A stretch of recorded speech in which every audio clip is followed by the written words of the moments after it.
Saudações, meu nome é Gesrel, sou médico, radiologista e patologista, e neste vídeo para estudantes e profissionais da área de saúde vamos conversar um pouco sobre fratura de insuficiência. Fratura de insuficiência é uma fratura de estresse num osso fragilizado, normalmente fragilizado pela osteoporose. Então, quando você tem uma osteoporose, você diminui a quantidade de cálcio nas trabéculas ósseas, no osso cortical também. Você diminui de maneira geral a quantidade de cálcio, você afila, né? As trabéculas ósseas ficam afiladas, ficam mais finas e, consequentemente, elas resistem menos às forças de pressão, tração, rotação. Então, fica mais fácil delas fraturarem, principalmente se submetida a um estresse, estresse esse que não iria fraturar um osso se ele estivesse com a constituição normal. Então, um estresse normal submetido a um osso fraco, fragilizado, osteoporótico, pode levar a uma fratura de insuficiência. Vamos aqui a esse esquema, eu fiz o desenho aqui de dois ossos, um osso aqui e outro aqui. O branco aqui é o córtex.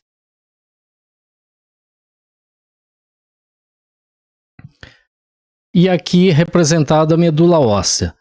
A setinha vermelha representa a direção que a força vai atuar sobre essa estrutura óssea com uma articulação entre elas.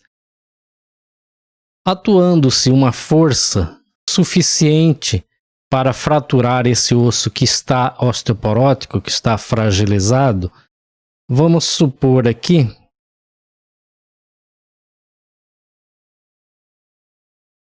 que frature esta trabécula nessa região. O que acontece é que a fratura não vai destruir a trabécula, ela vai fraturar a trabécula e a trabécula vai telescopar, vai fazer isso aqui. Então é isso que vai acontecer. Consequentemente, fraturou aqui essa trabécula e ela telescopou, as regiões adjacentes vão ficar mais frágeis, então vai ser mais fácil fraturar as regiões adjacentes, e assim sucessivamente. Por isso, essas fraturas de insuficiência, geralmente elas se fazem num plano horizontal. E o que vai acontecer? Essas trabéculas elas não desaparecem, elas fraturam e elas telescopam. Elas fazem isso. Elas vão telescopando.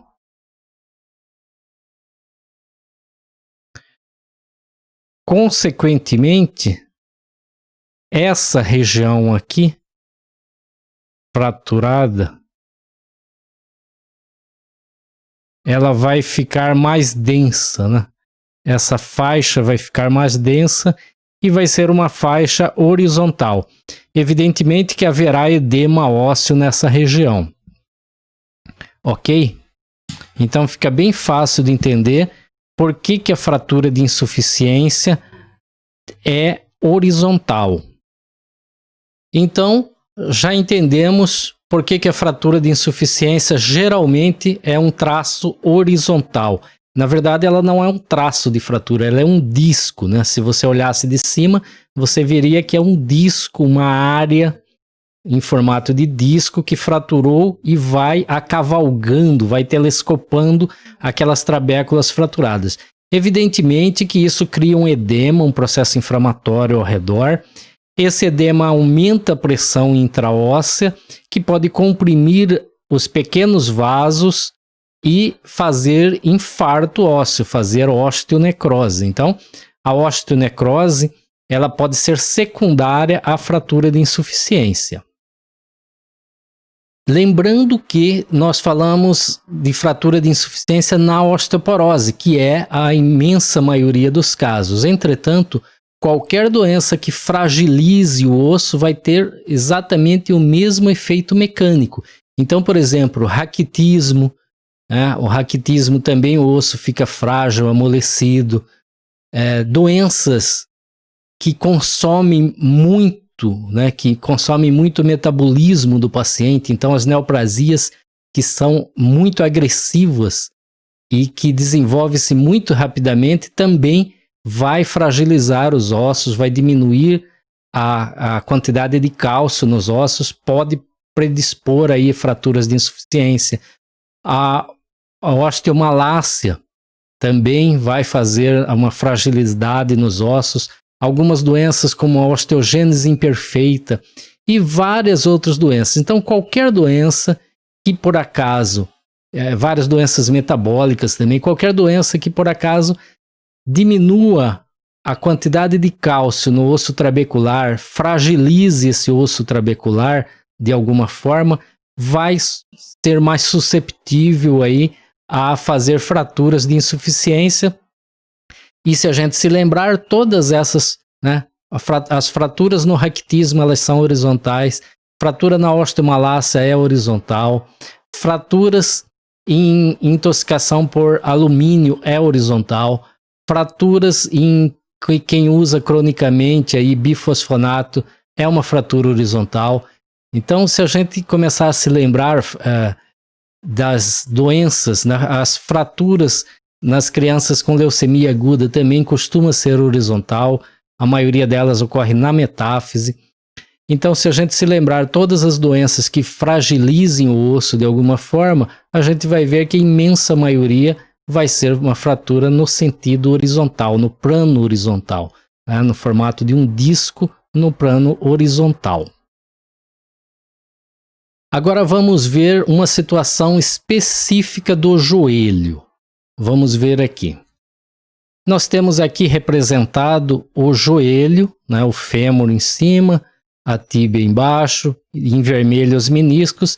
Isso aqui seria um corte que poderia ser um sagital, por exemplo. E as forças mecânicas aqui do fêmur e da tíbia exercendo sobre o menisco. Agora o menisco ele tem essa forma triangular e ele fica preso aqui nessa região, mas ele não é fixado totalmente aqui na tíbia nem no fêmur. Ele fica preso, mas ele não é colado aqui na tíbia nem no fêmur. O que acontece é que se você tiver a gente tem esta outra situação aqui do lado. Em vermelho está representado o menisco, um dos meniscos, e aqui em laranja a raiz meniscal, que é a inserção do menisco no platô tibial. Aqui a inserção posterior. Se você romper essa inserção, então o menisco ele fica como só encostado na tíbia, preso principalmente aqui pelas raízes. Se você romper uma raiz dessa, o que vai acontecer? O menisco vai ficar solto e vai tender a sair, né? A extruir do espaço articular. Lembrando que se o menisco ficar solto, é muito fácil entender o mecanismo de extrusão do menisco, porque em condições habituais ele só não extrui, só não sai para fora porque ele está preso. Mas as forças aqui orientadas no sentido da setinha azul e da setinha verde, todas elas fazem uma tendência do menisco normalmente ser extruso da articulação, que é representada aqui pela setinha amarela. Portanto, a rotura da raiz meniscal vai fazer com que o menisco naturalmente seja extruído da articulação, consequentemente, a superfície óssea do fêmur vai aproximar na superfície óssea da tíbia. Consequentemente, a pressão que começa a ocorrer sobre a cartilagem que recobre o fêmur e que recobre a tíbia vai aumentar, vai começar a destruir essa cartilagem. Além disso, vai aumentar a pressão óssea, tanto no fêmur, na superfície subcondral no fêmur, quanto na tíbia. Isso porque o menisco ele é relativamente amolecido e ele funciona como um amortecedor aqui entre o fêmur e a tíbia. Perdendo parte desse amortecimento, o que vai acontecer é que haverá então um aumento das forças nas regiões subcondrais do fêmur e da tíbia. Esse aumento da força, se acontecer num paciente idoso, num paciente com osteoporose, vai favorecer o surgimento aí das fraturas subcondrais por insuficiência. Ok? Então aí nós conseguimos juntar as duas coisas.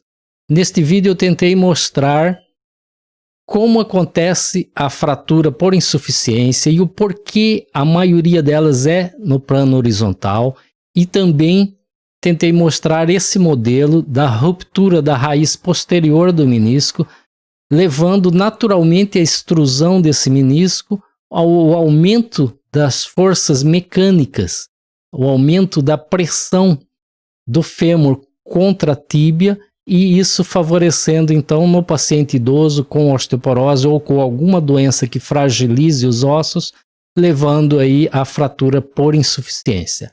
Ok? Então neste vídeo era isso, obrigado e até o próximo.